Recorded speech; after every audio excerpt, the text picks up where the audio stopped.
How did you feel as a Black woman hearing about the charges in the Breonna Taylor case, or the lack thereof? It was it was a gut punch in many ways. Thank you so much, Mr. Chairman. It is always a joy to partake in the convention of the NAACP. I think this is my second event. Lifelong member, partially by force because of my dad. And now as an adult, certainly want to be a part, and always excited to support what you are doing. And of course, shout out to my brother, the President, Derek Johnson. Senator Harris, it is so great to see you. I will refrain from calling you Kamala today, because I think it's so important that they put some respect on your name. So I'm gonna start and lead by example.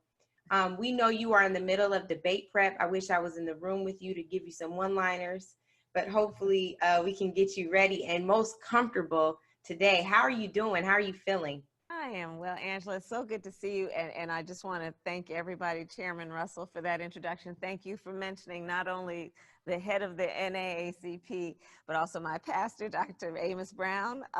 Thank you to Derek Johnson for your ongoing leadership.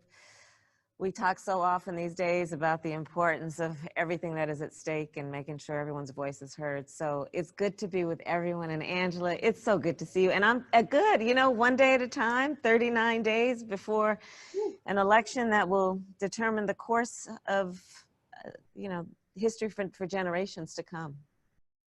Yeah, it will. And with that, I want to start because I know that part of what's happening in debate prep is they got to get you with rapid round. So one of my favorite things to do for the podcast is a rapid round. Part of that is to just loosen us up and get ready to just dive right in. We want to consider this family talk. So here we go. Let's start. Okay. So you are a proud AKA. How do y'all normally greet each other? With a hug. Not during COVID.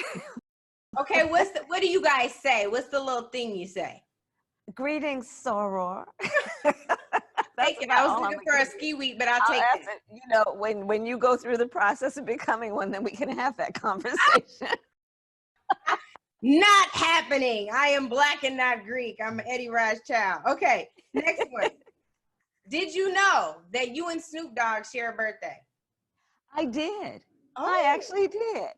Oh. And I talked to him recently about voting, actually. Yeah. I love it. I love it. About vote, all of us voting. Yeah. Yeah, that's really important right now. Yeah. Okay, your favorite professor at Howard? Oh, Dr. Houchkins. There were so many, but I'll start with him. He was one of the ones who had been a real barrier breaker in his own career in life. And but there's so many, and the thing about the professors at Howard is that they were the best and the brightest in their field. They could have taught anywhere that they wanted to teach, but they chose to teach us, and in that way really inspired us in ways that were very special and long lasting. Well, now that Howard has their commercial from this too, this little plug, we're gonna keep going rapid round. Okay, who threw the best? But let me answer all HBCU. That is, but no, truly, that is an HBCU experience, and universal in that way. Mm-hmm. Okay, who threw the best shade during the Democratic primary debates? You got to pick one. Beside myself. Okay. No, you can say yourself. Okay, what's the first thing you do in the morning? Oh, a combination of things, but probably read is one of the first things I do. Mm-hmm. Favorite thing to cook? The people don't know you can slay down in the kitchen. Yes, I can. A roast chicken. It's kind of my go-to. Okay. And then best rapper alive? Tupac. He's not alive. You say he lives on. But not alive. I know. I keep doing. You said Listen, West Coast girls think Tupac lives on. I'm with you. I'm with you. So Tupac, keep going. Keep doing that. Who would I say? I mean, there's so many. I mean, you know, there are some that I would not mention right now because they should stay in their lane. But others, I don't know what that means. I want to know who one of those are. Keep moving. Okay, Keep moving, Angela. All right. That was not supposed to be a stumper either. What about, okay, AKA was founded when and where? In 1908 at Howard University. Another plug for Howard. Okay, person who you would fangirl over the most if you met them right now. Oh, Angela, why are you doing this to me? The person I would fangirl the most, I don't know, Beyonce. Okay, Beyonce. Mm-hmm. And then what about the last person you called? Who's the last person you called? The last person I called on the phone was my assistant to ask him, am I running on time or not? Keep this in order. I hear that. Okay, the last thing I want to tell you is, did you know, this is my last rapid round, did you know that Mina just made gumbo and made the base, the roux, with chickpea flour? Oh, goodness, I did not know that. I did not do that. You need to do that, though. See, there are certain things you just don't need to change. And just flour is how you make a roux. You don't need to do chickpea flour. Right. Just good old purpose, you know, flour. I know, but I told her, I said, I know what I'm going to say. Since you won't give me anything, I'm telling on you. So I had to do that. Okay. So now, today was a very significant day for you all. Switching gears. You've already gone to see Ruth Bader Ginsburg lying in state at the Capitol. Mm-hmm. And I just want us to center for a minute about the importance of this moment, what the Supreme Court means, and why it's so important for all of us, not just to know who RBG was. As I sit here with, one of these is Harriet and one of these is RBG, by this company Awe Inspired, who also is making you one. They're making a Kamala one. Yeah, women heroes. But as we sit here thinking about her heroic career, why do people need to know about Ruth Bader Ginsburg? Well, I mean, that's how I started today, and what it's been, in addition to everything else, with 39 days before the election, where my head has been, which is thinking about the importance of the United States Supreme Court and the leaders of our nation who have sat on that court and changed the trajectory of our lives. The inspiration for me to become a lawyer was Thurgood Marshall, who, of course, you know, trailed the way through his work up until being on the court for Brown v. Board of Education, which desegregated the schools of America. I think of Ruth Bader Ginsburg similarly. You know, it's interesting because I think that there's a lot of coverage that has been about the fame that she received late in life, but not understanding that her fame started when she was in her teenage years, in terms of the work she had been doing every step of the way to lay the foundation for equality for all people, but with her focus having been an emphasis on women. And you know, and when I was there this morning, while she lay in she lay in state in the United States Capitol, I'm the only Black woman in the United States Senate. Yeah. And only the second in the history of the United States Senate to have been elected. I'm looking at this casket laying in state. She is the first woman ever. Yeah. And she was, you know, she was a petite woman.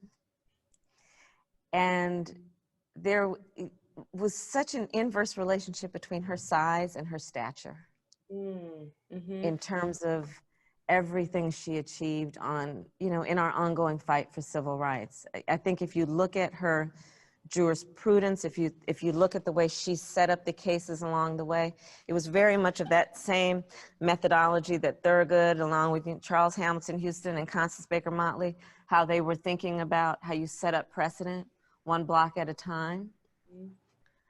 I can't help but think that she wanted to live much longer. Yeah. But that she probably held on longer than most could because of that sheer determination sitting there. It was a very somber way to start the day. I looked at her casket and I thought, you know, she earned the right to rest in peace. Right to rest in peace.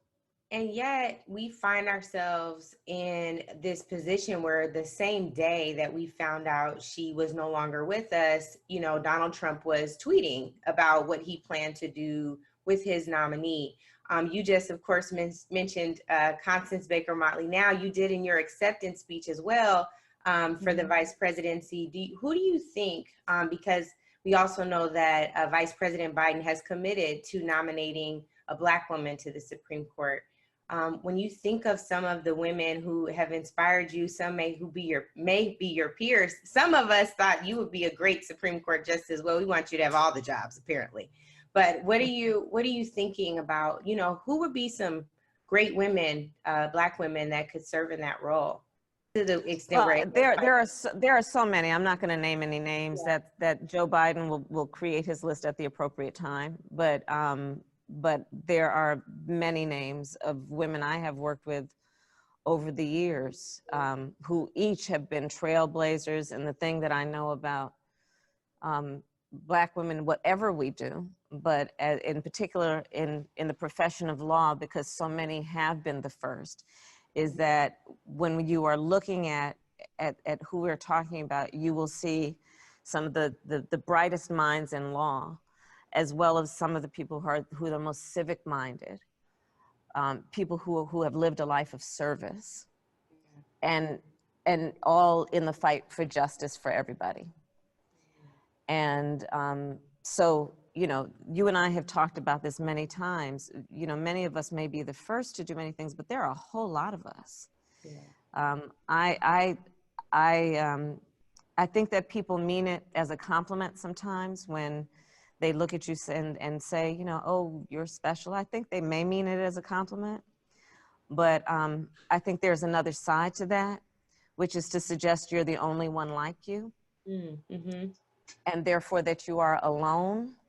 And as I mentor young women and men, I remind them that no, don't ever let anyone make you feel alone. There are a lot of us. We come with people, and the pie is big enough so that we should be in every slice of that pie and occupying every region of our society and roles of leadership. So there are a lot of Black women, is a long way of saying there are a lot of Black women who have earned the right to be on a list, to be the next Supreme Court justice and to fill the shoes of the legacy of Thurgood Marshall and Ruth Bader Ginsburg and so many others. I love that. I think, too, you know, again, as the chairman talked about, we're in the middle of so many pandemics, and we know another one, you know, after mourning the loss of Breonna Taylor for over 100 days, almost 200 days now, just wondering how you felt, because so often you're asked to respond without, how did you feel as a Black woman hearing about the charges in the Breonna Taylor case, or the lack thereof? It was you know, it was a gut punch in many ways. I have been in conversations with her mother, Tamika Palmer, for months now, you know, and the first conversation that I had with her when she talked about her daughter and therefore the life that has now been lost. Breonna Taylor was a caregiver in her spirit and her nature. She cared for her grandmother. She cared for her family. She cared for her community. She cared for society. She cared for people she had never met, which is why she wanted to be, as her life dream, a nurse, but decided to first become an EMT so she could respond to the call on the street, so that she would understand what was happening in the streets, on the ground, and be able to respond immediately. That's why she became an EMT with a life's purpose and dream of becoming a nurse. And she was beautiful inside and out in every way. And it is tragic. And, you know, I have been saying from the beginning that her life deserves to be valued and to be honored. And she and her family and the rest of the community deserve justice. They deserve justice then, they deserve justice today, and they deserve justice tomorrow. And, you know, it's now become cliche, but it just remains true. I will not stop speaking her name.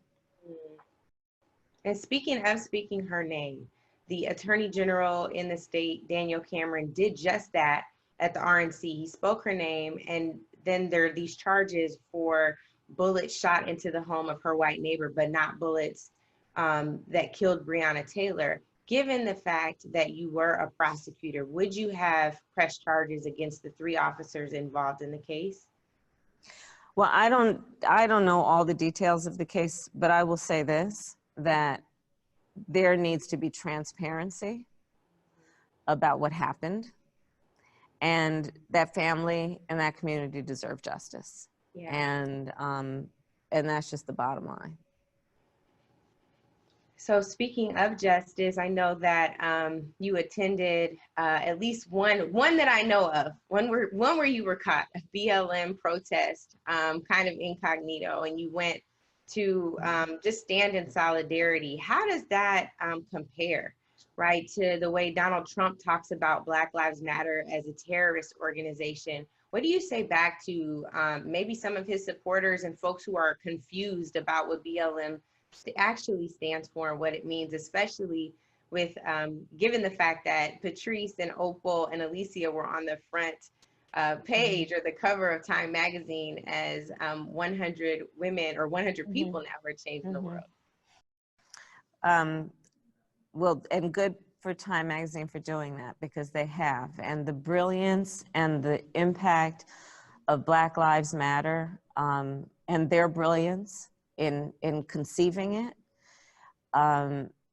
history is going to show was an inflection point in the ongoing fight for justice, to your point, and to reform the criminal justice system and America's criminal justice system. I actually believe, as a former prosecutor, that Black Lives Matter has been the most significant agent for change within the criminal justice system, because it has been a counterforce to the force within the system that is so grounded in status quo and in its own traditions, many of which have been harmful and have been discriminatory in the way that they've been enforced.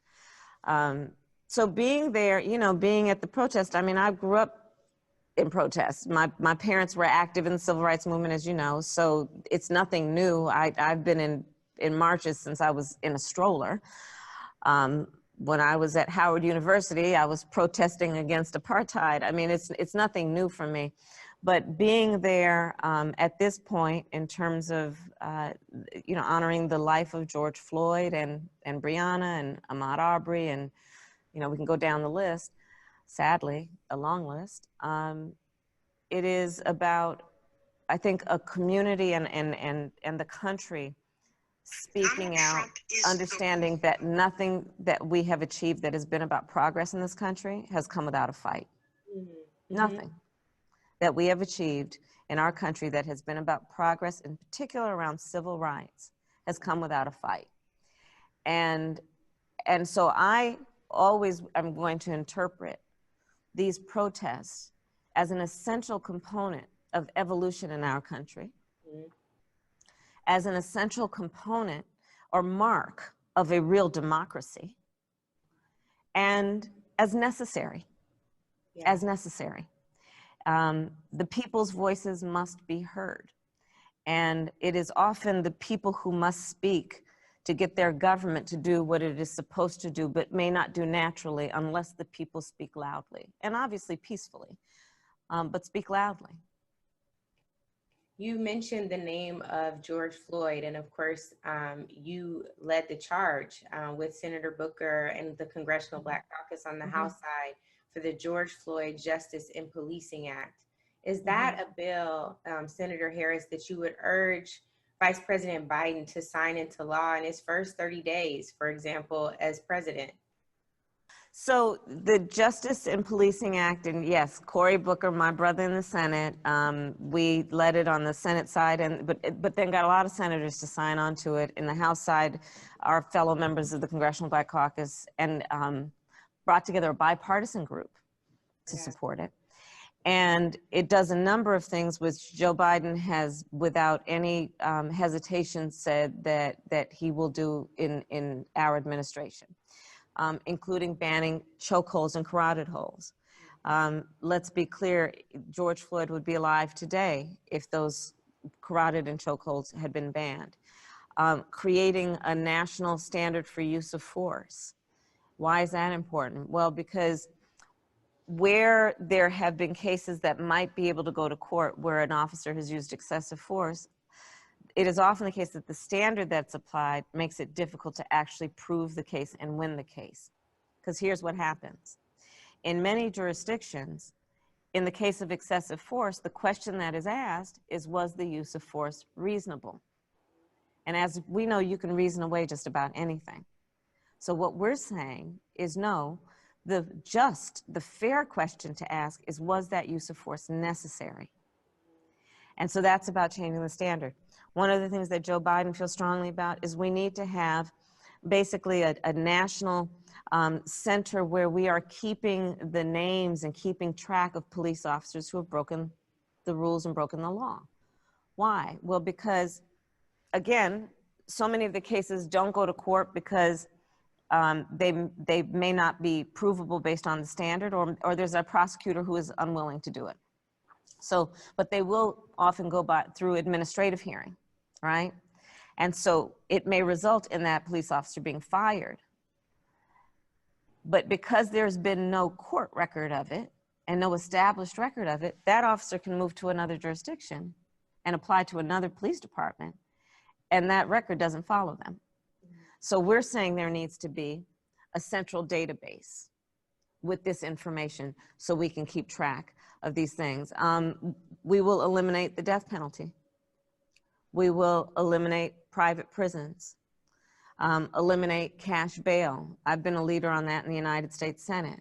Cash bail is not only a criminal justice issue, it's an economic justice issue, meaning people are sitting in jail because they don't have the money to get out. Meanwhile, the person who has been charged with the same offense and has money is out exercising free will and liberty, right? Out there able to walk the streets. So that's an economic justice issue. So we'll get rid of cash bail as well. So these are some of the things we'll do. Speaking of economic justice, Donald Trump wrote out today a $500 billion economic justice plan for Black Americans. What I think is important is for people to hear some of your commitments, some of Joe Biden's commitments to Black folks, as people try to say, right? It's the lesser of two evils again. It's the same thing we heard in 2016. How can you just refute that outright? How is this not the lesser of two evils after 200,000 and counting people have died from coronavirus in this country at the hands of this irresponsible president? That's not NAACP's words, those are mine. But I do want to point that out. When you talk about what's happened with COVID and the response that you all would have, when you talk about his $500 billion plan and the response that you all would have specifically to Black people, thinking about Alicia's Black to the Future, Black Agenda 2020, thinking about Ice Cube's contract with Black America. Some people are saying, in order to turn out, Senator Harris, I need to know what you're going to do for me. What do I get in return for my vote? How do you respond to that? That's absolutely right. And people have a right to have their vote earned. Nobody should be saying to anybody, and especially to our folks, that you're supposed to vote for us. That's insulting. We need to earn the vote. And so let's talk about the economic piece. Yeah. And I'm not going to even go into the fact that, by the way, Donald Trump refuses to say Black Lives Matter. Right. And Joe Biden has said it.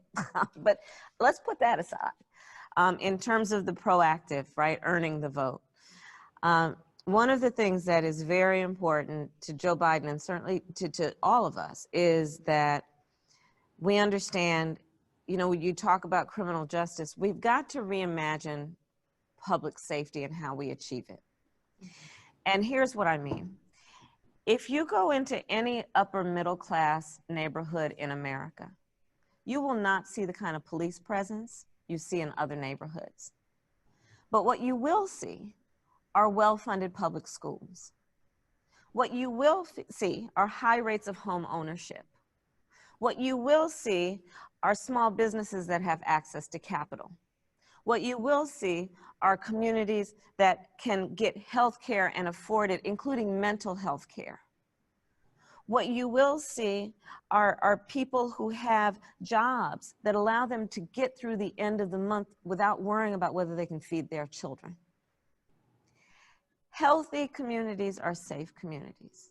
So it is an outdated way of thinking to think the way you create safe communities is only by putting more police officers on the streets. You want to see safe communities? Invest in the health and well-being of those communities. So I say all that to say that part of what our plan is about $150 billion going into low-interest loans and access to capital with an emphasis on Black-owned and minority-owned businesses. We know that our small businesses are part of the lifeblood of our communities. I was just in Detroit, 7 Mile Road, right? You can go to any city in America and see, you know, usually it's called MLK Way, but you will see all of those businesses and what they are in terms of those leaders being not only business leaders, but civic leaders and community leaders, right? So the infusion of capital and access to capital for our small businesses, knowing, and wherever they are, and I'm joking about MLK Way, you know what I'm saying, right? But that it is, say what? I said, no, that's real though. Except for well, yeah, where I'm from, it's gentrified now, but it's real. Right. But because we have such great entrepreneurial spirit, and it is not the lack of that, it is the lack of access to capital that has held those businesses back. So access to capital, home ownership. I mean, we know in terms of the history of our country, nobody got 40 acres and a mule. We had a history of redlining. We had a history of, you know, after World War II, when all those mostly men came back from war, the government said, we're going to make this greatest generation a strong middle class, and they gave federal support for people to engage in home ownership, but Black servicemen were pretty much left out, right? So when you saw a real infusion of capital around home ownership, the Black community didn't get that either. And so we also know that home ownership is one of the greatest sources of wealth of any American family, and also the greatest sources of intergenerational wealth, meaning grandmother passes it down to the children who pass it down to the grandchildren. So that's going to be about a $15,000 tax credit to help first-time homeowners put for down payment or closing costs to buy a home. Title I funding, tripling Title I funding, so that Title I funding is about schools, and in particular, schools that are in low tax-based communities, which are the least funded and tend to have the most of our children. It's about saying that we need to deal with access to health care, one of the biggest impediments to allowing people to not only be healthy, but to thrive. Donald Trump is in court right now, in the Supreme Court with his boy Bill Barr, trying to get rid of the Affordable Care Act that President Obama, together with Vice President Biden, created, that brought health care to over 20 million people, including saying that you cannot ban people with pre-existing conditions like diabetes, high blood pressure, breast cancer. You cannot ban them from access to health care. This is what President Obama did as one of the most significant public policy initiatives since the creation of Social Security. And Donald Trump has been trying to get rid of it since the day he got in office, like he's been trying to get rid of everything that President Obama, together with Vice President Biden, created. Yeah. On the other hand, and in the middle of a public health pandemic that, by the way, Black people are 3 times as likely to contract, twice as likely to die from. On the other hand, you have Joe Biden, who is saying we are going to increase access to health care and make sure that we address the fact that we also need to deal with mental health care. You know, the way I think about it, Angela, is the problem with what we've done with health care is we act as though the body starts from the neck down instead of also dealing with the health care from the neck up. Yeah. And that includes all of the trauma, all of the undiagnosed and untreated trauma that are barriers to people with incredible capacity actually reaching that capacity. So these are some of the things that we will do that are about earning the vote of folks. And that's on top of, as you said, appointing the first Black woman, nominating the first Black woman to the United States Supreme Court. That's on top of what we talked about in terms of criminal justice reform. That's on top of all that we need to do around environmental issues, including, I was just in Flint, what we need to do to invest in healthy water and infrastructure and building up and repairing infrastructure, often which is the most dilapidated in our communities, including our schools and public schools, which are falling apart. So in the middle of the COVID virus, where in the winter months, they can't bring the kids inside because the ventilation is so bad and we won't let them drink from a water fountain because that's toxic water. We need to improve infrastructure. That's also about jobs.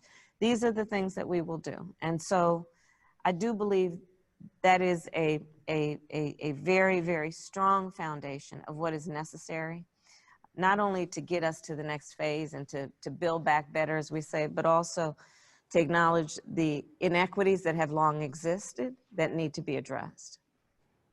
The last thing that I would love from you quickly is I talked to one of your former co-chairs of your campaign, Louisiana State Rep Ted James, earlier. He talked about the first time he talked to you, how he felt homegirl vibes. And as we know, for whatever reason, there's this targeting of Black men by the Trump campaign with a lot of information about you that's not even true.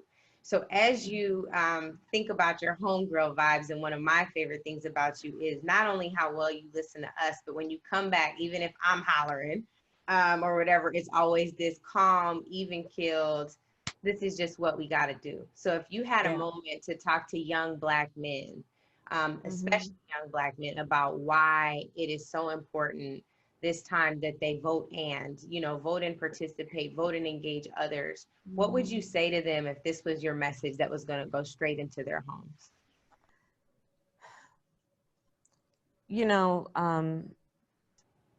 First of all, I'll say this. There is not a Black woman or man who gives birth to their son who, from the first time they hold that baby in their hand, do not start praying that the life of that child through his life will be safe and respected and valued. And that's a reality in America. We need leadership in our country who respects and values that life from the day he is born through the course of his life,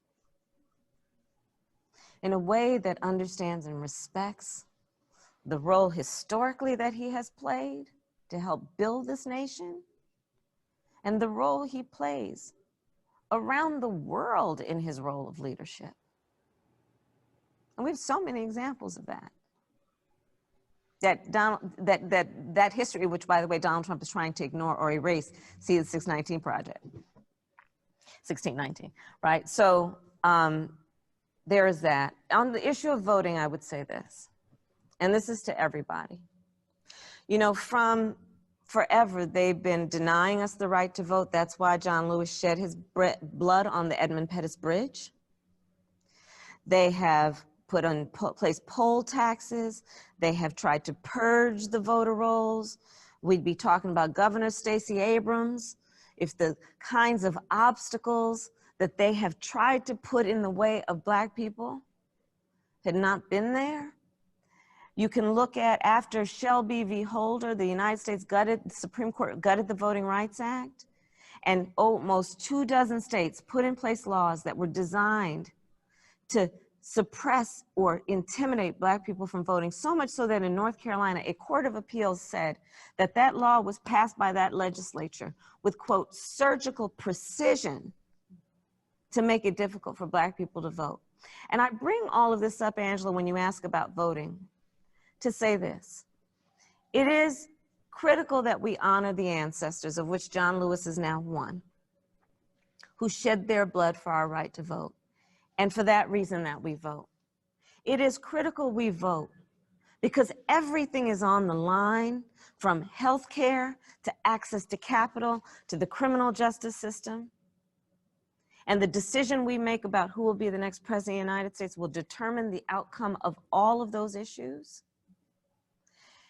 And I would say as the third point this, let us sit back for a minute and ask a question, which is, why are so many powerful people trying to make it so difficult for us to vote? Why is it that so many powerful people are trying to make us confused about how we can vote, where we can vote, if we can vote? And I'll say the answer is probably obvious, because they know when we vote, things change. They know the power of our vote. They know the power of our vote. And so in this election, let us not let anyone take our power from us. They know the power of our vote. We know the power of our vote. So let's use it. Let's use it.